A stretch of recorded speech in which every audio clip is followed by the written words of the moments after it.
You ever play an RPG that just won't give you a break? Some games don't care if you're new or a pro, they're just super hard. Today we're looking at 10 classic RPGs that will crush you over and over again. Get ready because these games will really test your skills.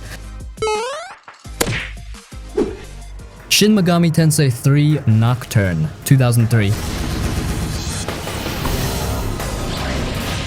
This game right here is a straight up monster when it comes to challenge. It's not just hard, it's brutal, like kick you while you're down kind of brutal, and it's not even trying to be nice about it. This game was made for folks who like pain and suffering in their RPGs. No joke. So here's the setup. The world ends. Boom. Tokyo turns into this creepy, twisted wasteland full of demons. You become this half-human, half-demon guy called the Demi-Fiend. No tutorials, no friendly NPCs telling you what to do. The game just drops you into this chaos and says, figure it out. And that's where it starts hurting. The combat system is actually really smart. It uses something called the press turn system. Basically, if you hit enemy weaknesses, you get extra turns. But if they hit your weakness, they also get extra turns. And they will, a lot. So if you walk into a fight without the right setup, you're done. Whole team wiped in one round. Game over screen. Back to your last save, which was probably 30 minutes ago, because save points are rare and the game does not auto-save.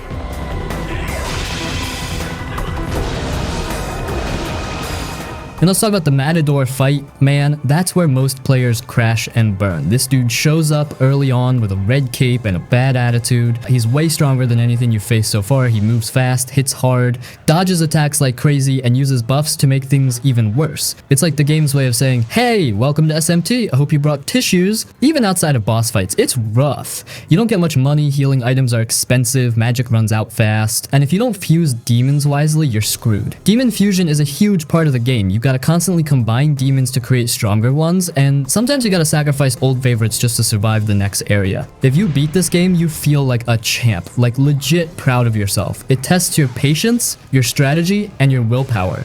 It's not friendly, it's not forgiving, and that's exactly why people love it.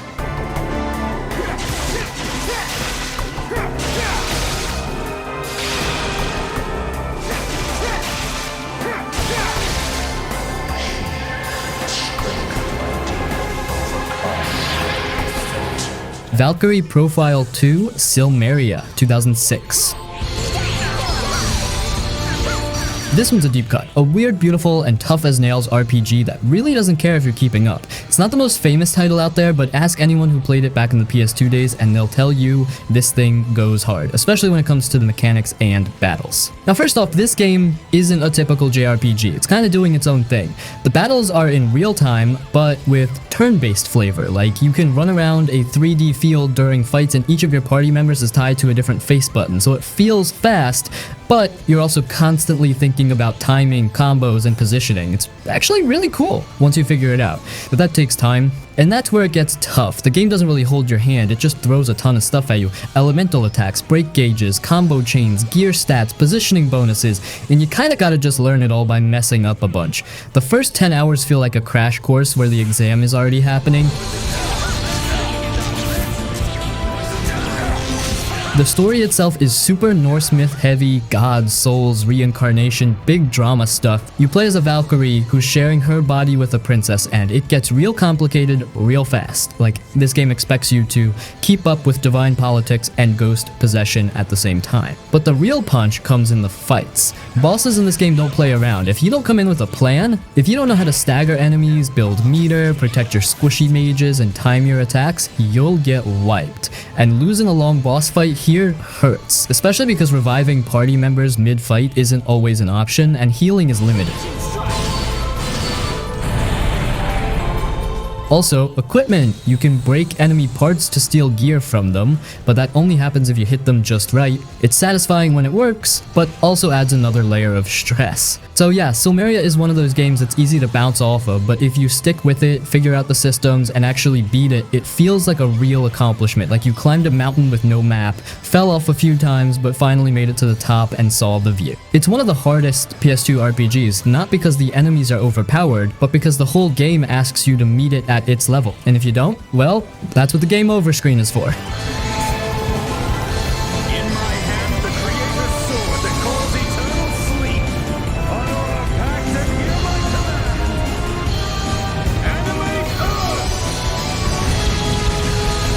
Lost Odyssey 2007. Now, Lost Odyssey, this one's special. It came out back in 2007 on the Xbox 360, and if you missed it, man, you missed one of the last real old-school feeling JRPGs, but with modern graphics for the time. It's made by Hironobu Sakaguchi, the dude who literally created Final Fantasy, so yeah, it feels like a spiritual sequel to the classic Final Fantasy games, just more emotional, more grounded, and way more punishing at times. You play as Kayim, this immortal warrior who's been alive for like 1,000 years, and that whole immortal thing, it actually ties into the gameplay. In battle, your immortal characters can't die permanently, they'll get knocked out, but they come back after a few turns. Sounds easy, right? Nope, as the game balances that with enemies that hit crazy hard, and you still have mortal party members that can die like normal. So if you're not paying attention, your whole squad can fall apart real quick. The real challenge though? The bosses. Especially early on, this game is not shy about throwing huge difficulty spikes at you. And unlike modern RPGs that usually explain everything, Lost Odyssey just lets you figure stuff out. You're forced to learn the hard way, what magic works, who to protect, what equipment matters, how to use the guard ring system during attacks, which feels kinda cool but also super stressful. And let's not forget the old school random encounters. You're walking around trying to figure out a puzzle or navigate a new town, and boom, battle time. Again and again. So pacing wise, it can wear you down. But if you're into that classic JRPG vibe where it feels like every fight matters, this game nails it. What really hits the hardest though, the 1,000 Years of Dream stories. These are short written memories from games past, just plain text on a screen, no voice acting, but the writing is so damn good. It legit makes people cry, like real deep human stuff, memories of family, war, loss, love, and it makes you feel that weight of immortality. But emotionally moving or not, this game will break you if you're not prepared. Some dungeons go on forever, save points are few, and healing items are limited unless you grind. Enemies get stronger fast, and if you forget to level up your weaker party members, good luck.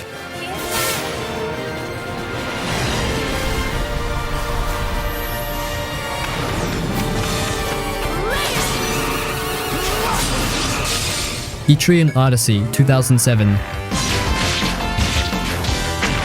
This one's not just hard, it's savage. Like, this game doesn't care if you're new, experienced, tired, or just trying to have a chill time. It's gonna chew you up and spit you out either way. This thing dropped on the Nintendo DS back in 2007, and it's basically a throwback to those old school first-person dungeon crawlers, except now you gotta draw your own damn map on the bottom screen. Yeah, seriously. No auto map, you manually trace every hallway, wall, trap, and treasure chest with a stylus. It's part of the challenge, and also kind of the point. You build your party from scratch, full custom, no set heroes, no real story characters, you choose the classes, names, looks, everything. Sounds cool at first, right? But here's the kicker. If your team's not balanced properly, you're screwed, like royally. The game won't stop you from making a terrible party, it'll just let you walk right into the first forest, and then bam, your whole crew gets stomped by some deer. No joke, the deer will murder you. The game split into layers called strata, and each one gets harder and more twisted. Random encounters can wipe you in seconds, and bosses are just nightmares. FOEs are like mini bosses that actually roam around the map in real time. You see them and they chase you. If one of them touches you before you're ready, game over, man. Pure panic. Every move matters when you're trying to avoid one. And yeah, healing ain't free. You gotta go back to town, rest at the inn, pay up, and if your squad dies in a dungeon, hope you saved, because there's no autosave here. You lose hours of progress just like that. And even if you do manage to crawl back to town half dead, you better not forget to buy the right gear or rearrange skills, or else the next trip's gonna be even rougher. But for people who love that slow, painful grind where planning and caution actually matter, Etrian Odyssey is kind of a dream. It's punishing, but fair, in a cruel sort of way. There's no fluff, no hand-holding, just you, your team, and a dungeon that hates you.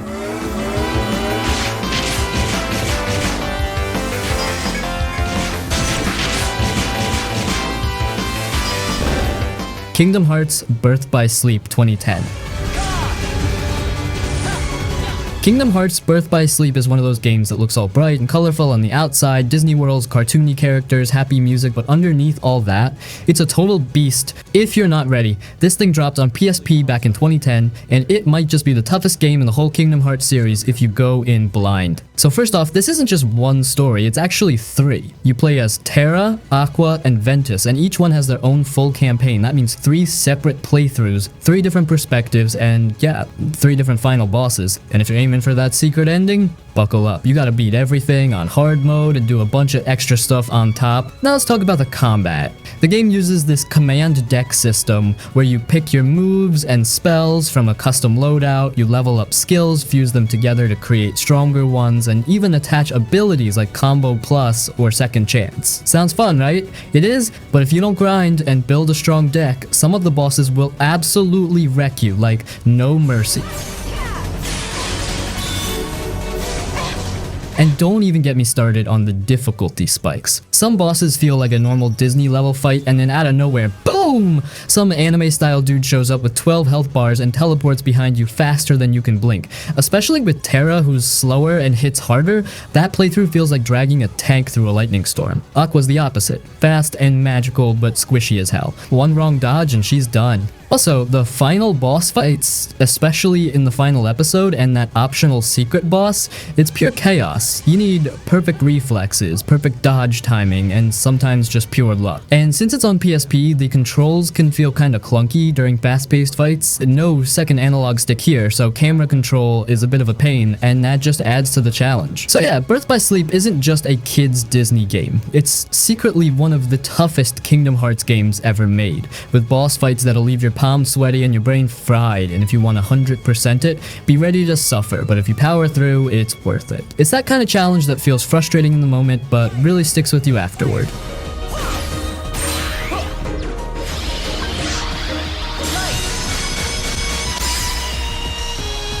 Fire Emblem Radiant Dawn, 2007. Fire Emblem Radiant Dawn is not here to play nice. This game dropped on the Wii back in 2007, and even though it doesn't look super flashy by today's standards, it's one of the most brutal strategy RPGs out there. Like, no joke, this thing will absolutely break you if you're not thinking 10 steps ahead. Now, first off, this is classic Fire Emblem turn-based grid-style combat where every move counts. But what makes Radiant Dawn extra spicy is how long and complex it is. It's split into 4 parts, and you don't just follow one main hero, you're constantly jumping between different groups of characters. The Dawn Brigade, the Crimean Army, the Lagoos, Ike and his crew from Path of Radiance, and the game expects you to keep up. You're managing a huge cast, and if someone dies, that's it, they're gone. Permadeath is a real thing here. And the difficulty? Man, even normal mode in this game is like hard mode in most others. The enemies hit hard, your units are squishy early on, and you don't have the luxury of grinding. Some missions will straight up throw overpowered enemies at you just to see if you're paying attention. And don't expect any hand-holding. The game won't explain much, you're kinda tossed into the deep end and expected to swim. The first part of the game with the Dawn Brigade is where most players start sweating. That squad is underleveled and weak for a long time, but you're still expected to take on tough missions. You've got to make smart decisions, like using terrain for defense, planning out who gets XP, and sacrificing short-term wins for long-term survival. And even if you make it out of that part alive, the game ramps up the difficulty from there. There's one late game chapter where the enemy literally has a god on their side. You gotta fight that. Also, you can't just rely on 1 or 2 favorite units to carry you because Radiant Dawn keeps switching your roster. You might get used to one team, level them up, and then boom, you're back to another weaker group you haven't seen in hours. It forces you to be flexible and smart with every resource, every level up, and every move on the board. And man, the maps are long. Some battles take over an hour, and if you mess up near the end, start over. No mid-battle saving. One mistake, and that's your whole strategy down the drain. But here's the thing, if you love tactical thinking and you want a game that seriously tests your planning skills and patience, Radiant Dawn is a masterclass. It's not easy, it's not friendly, but beating it feels like climbing a mountain with a broken leg. Painful, exhausting, and somehow really satisfying.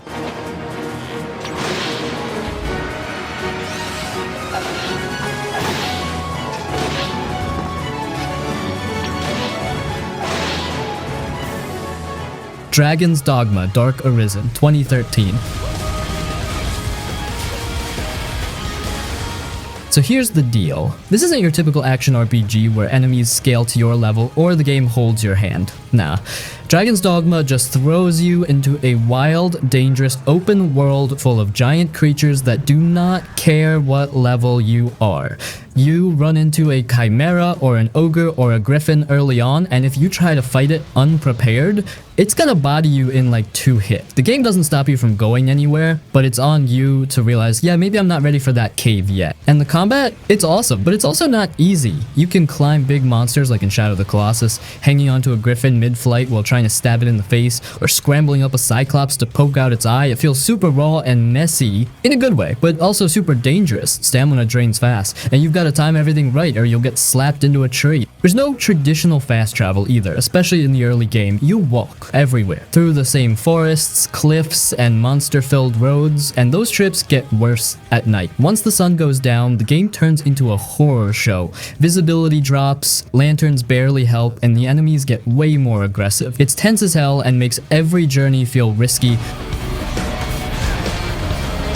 And then there's Bitter Black Isle, the Dark Arisen expansion area. Oh man, that place is straight up evil. It's this dark, cursed dungeon with brutal enemies, no checkpoints, limited healing, and insane boss fights. You go in there thinking you're hot stuff, and you leave running for your life, hoping you saved outside. Even high-level players get destroyed if they don't respect the enemies in there. Also, there's the whole pawn system. You create a partner who learns and grows with you, but you also borrow pawns from other players. It's cool and adds strategy, but if you don't pick wisely, you're basically dragging dead weight into battle, and trust me, you need smart pawns to survive some of the late game fights.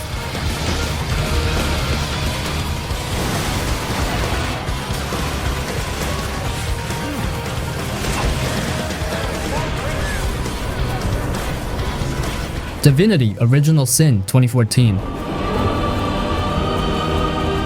Divinity Original Sin is not just hard, it's the kind of game that makes you sit back, scratch your head, and ask yourself if you're even smart enough to play RPGs, and honestly, that's part of its charm. This one doesn't hold back, it expects you to pay attention, think ahead, and be okay with messing up a lot. It's an old school turn-based RPG, but with a serious brainy twist. The combat is like chess with fireballs. Every move matters, every spell has consequences. You're not just picking attacks. You're looking at the battlefield, the terrain, enemy placements, what surfaces you can ignite or electrify, and what's about to explode in your face.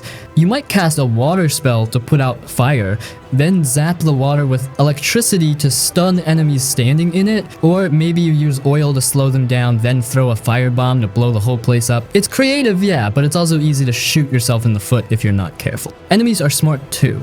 They'll backstab you, flank your squishy mage, or target your weakest character on purpose, and if you didn't prep your gear or party right, they'll wipe you out in seconds. The game doesn't scale things to your level either, so if you wander into the wrong area too soon, you're toast.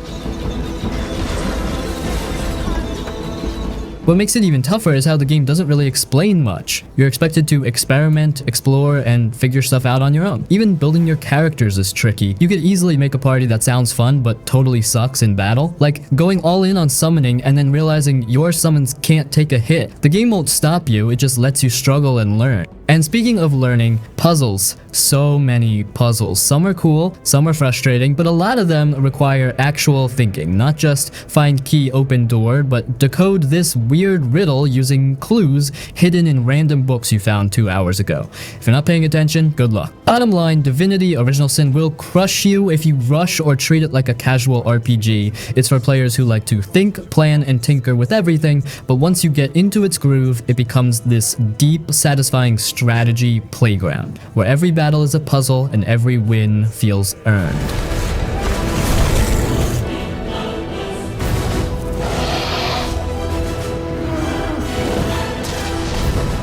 Resonance of Fate 2010.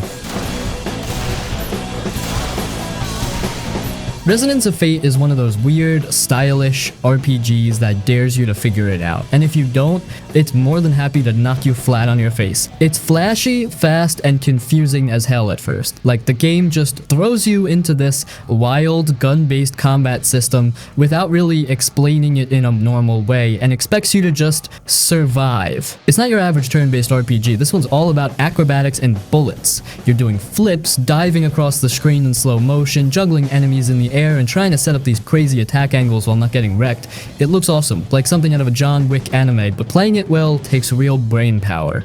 The combat uses something called the tri-attack system, and trust me, this thing is way more complicated than it sounds. You have to move your characters along imaginary lines to form a triangle, then chain attacks between them to deal big damage, but if you move wrong, or time it badly, or mess up your positioning, boom, you're wide open, and enemies don't hold back. One wrong move and your whole party can get wiped out fast. It punishes mistakes like no other.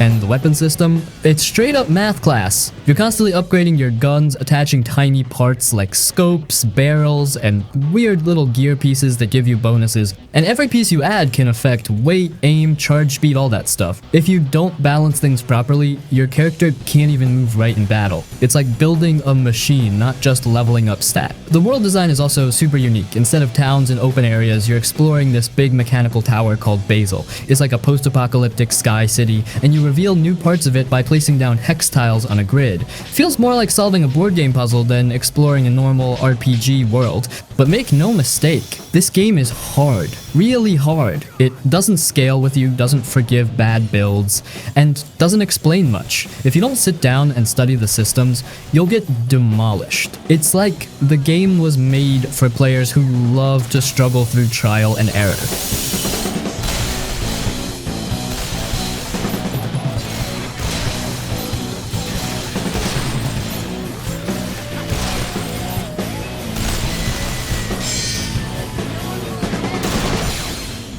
Xenogears, 1998. Xenogears is one of those RPGs that feels like it's doing 10 things at once and somehow makes you suffer for all of them. It's deep, emotional, philosophical, and yeah, absolutely brutal if you're not paying attention. This game is famous for its wild story, but don't let that distract you. Underneath all the big brain anime drama is a seriously tough RPG that doesn't hold your hand at all. First off, combat's got layers. There's regular turn-based fighting, sure, but instead of just picking attack or magic, you're inputting button combos like a fighting game, light, medium, heavy hits. And if you press the right sequence, your character unleashes these flashy death blows.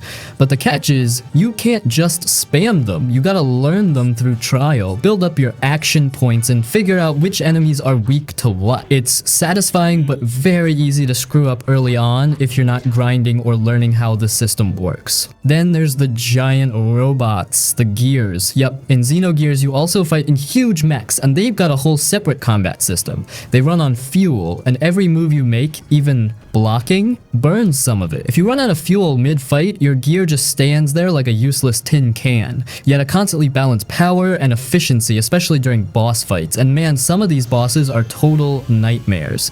They'll wipe your team if you come in underleveled or didn't manage your fuel properly, and no, the game doesn't warn you, it just punishes.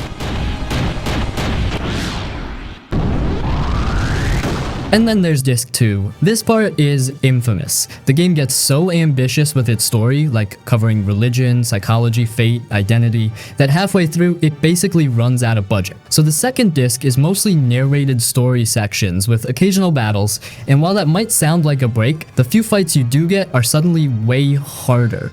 You're dropped into big moments with little prep, and if your team wasn't properly built or leveled before, tough luck, you're stuck with it. But the reason Xenogears destroys players isn't just the difficulty, it's that it asks a lot from you, mentally, emotionally, and mechanically. It wants you to pay attention, think, read between the lines, and master multiple systems at once. If you're not ready, it'll chew you up and spit you out, but if you are ready, it's one of the most unforgettable RPGs ever made.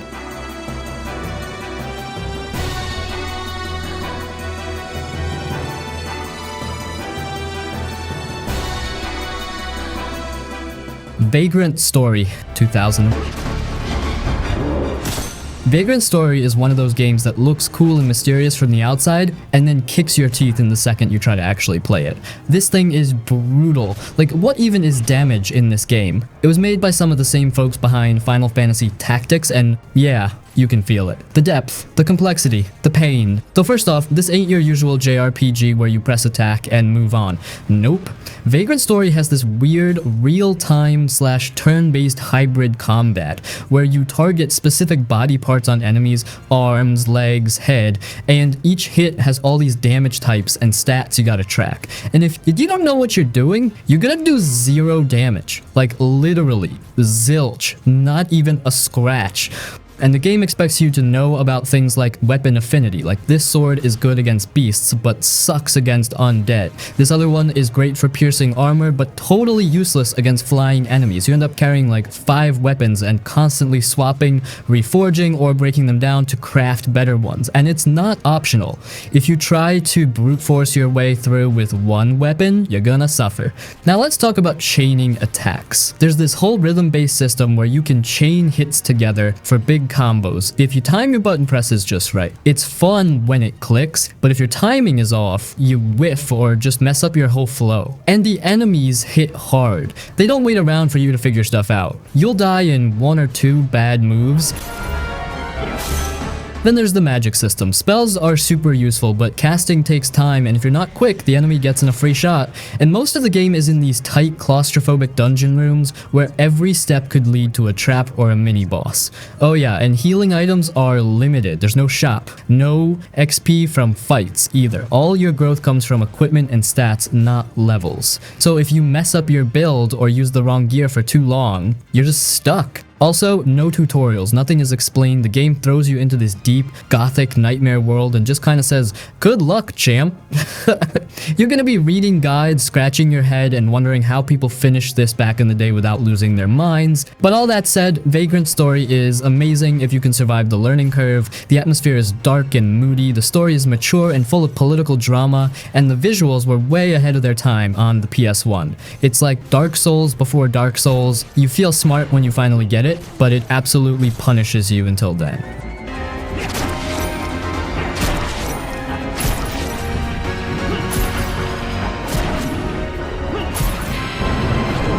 Suikoden 2, 1998. Suikoden 2 might not be the hardest RPG on this list in a brutal boss fights and endless grinding kind of way, but it is secretly hard in all the sneaky, emotional, and strategic ways that can totally wreck you if you're not prepared. Like, this game doesn't just test your skills, it tests your choices, your attention to detail, and honestly, your heart. First off, let's talk about the 108 Stars of Destiny. Basically, 108 characters you can recruit throughout the game. Sounds cool, right? But here's the catch. You need all of them to unlock the true ending. And some of these folks, easy to miss. Some show up for a split second or only during specific story events. You might need to backtrack, say the right dialogue choice, or finish a side quest you didn't even know was a side quest. Miss even one? Boom. No true ending for you. And speaking of endings, this game hits hard. There's betrayal, death, war, family drama, best friends turning into enemies. The game makes you feel everything. It doesn't throw difficulty at you with numbers, it breaks your heart with moments. One wrong decision, someone close to you dies, or you lose a chance to save them later. And the worst part, you might not even realize it until way later in the story. So yeah, Suikoden 2 is a different kind of difficult, a smarter, more emotional kind. But don't let that fool you, there's still plenty of traditional challenge here too. You've got turn-based battles, tactical army fights, and even one-on-one duels. And these all play by different rules. Like in duels, you have to guess your opponent's next move based on their dialogue, and if you're wrong, that's it. Fight over. Hope you saved. Army battles, on the other hand, are full of randomness, like your best unit getting sniped by a hidden archer squad or a surprise fire spell wiping half your army. You can plan all you want, but sometimes the game just says nope and punishes you for not knowing what's coming. It's the kind of stuff that makes you want to restart a save from 3 hours ago.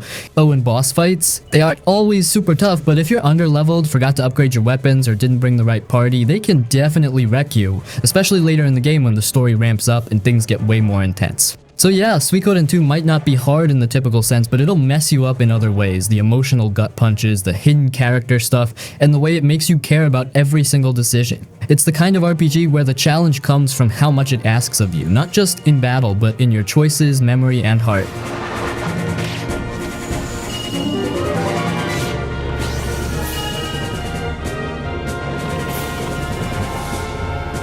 Atelier's Eternal Mana, 2004.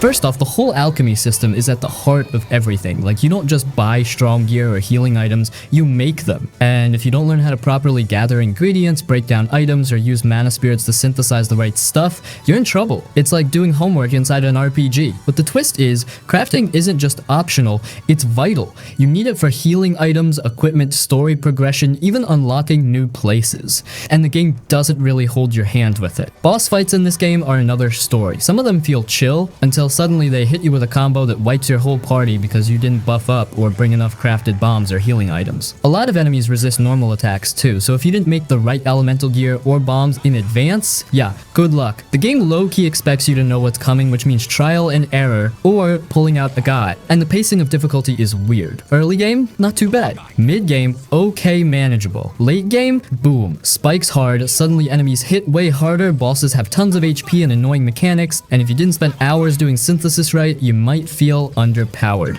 That's when the fun starts turning into, oops, time to grind or redo my items for an hour. Time to die! Even the battle system has layers. Turn order matters a lot. You can push enemies back or delay their moves with the right skills, but that means planning ahead, and if you ignore turn manipulation or just mash attack, you're probably gonna get steamrolled, especially in tougher battles.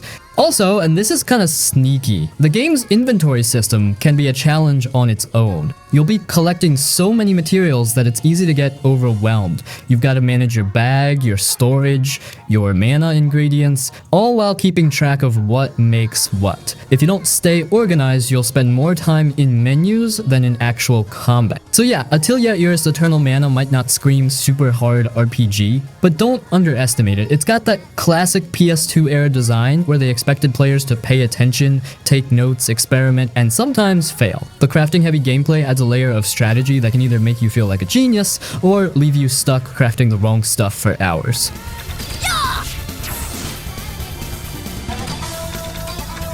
Heal! You're burning up! Arcanum of Steamworks and Magick Obscura, 2001. This game is hard, but not just because enemies hit like a truck, though they do. It's hard because it's one of the most open-ended, complex, and janky RPGs ever made. Like, you can build your character in 100 different ways, magic, guns, tech gadgets, persuasion, stealth, whatever, but if you don't know what you're doing right from the start, you'll probably break your build and have a really bad time. The game world is this crazy mashup of steampunk and fantasy, dwarves with rifles, ogres in suits, wizards running from factories, and the way it handles magic versus tech is where things get real tricky. If you're a tech guy, your gadgets might blow up if you're near strong magic. If you're a mage, machines and tech zones might mess up your spells. And the game doesn't always warn you when this stuff happens, it just quietly punishes you for walking into the wrong place. Combat is straight up chaos. You can choose turn-based or real-time, but honestly, both feel kinda janky. Real time gets messy real fast. Enemies swarm you, animations lag, your companions die like idiots, it's rough. Turn-based gives you more control, but it's super slow and clunky, and you still need to manage tons of stats, fatigue, armor types, and different weapon ranges. Oh, and speaking of companions, they're not very smart. You'll get ones who refuse to follow your orders, walk into traps, or accidentally kill civilians during fights and get you in trouble. And healing, yeah, potions are expensive, magic is unreliable, and inns don't always feel safe. It's a tough world, man. But one of the hardest parts? Just surviving the first few hours. Like seriously, you crash in the middle of nowhere, you're weak, your gear sucks, wolves are stronger than you, and you might die just trying to walk to the first town. It's brutal. You can easily mess up your builds, spend all your money wrong, or anger the wrong NPC and lock yourself out of quests. Also, dialogue and choices are a huge part of the game, but they depend on stats. Not enough intelligence? NPCs talk to you like you're a caveman. Bad charisma? Nobody wants to help. You'll see dozens of awesome quest options just grayed out because you didn't build for them. It hurts. So, yeah. Arcanum isn't hard in the usual RPG sense. It's more like good luck understanding what the hell is going on unless you read a wiki for an hour first. But if you do stick with it, it's one of the most unique and rewarding RPGs ever made. Just don't expect it to go easy on you. This game's the definition of tough love.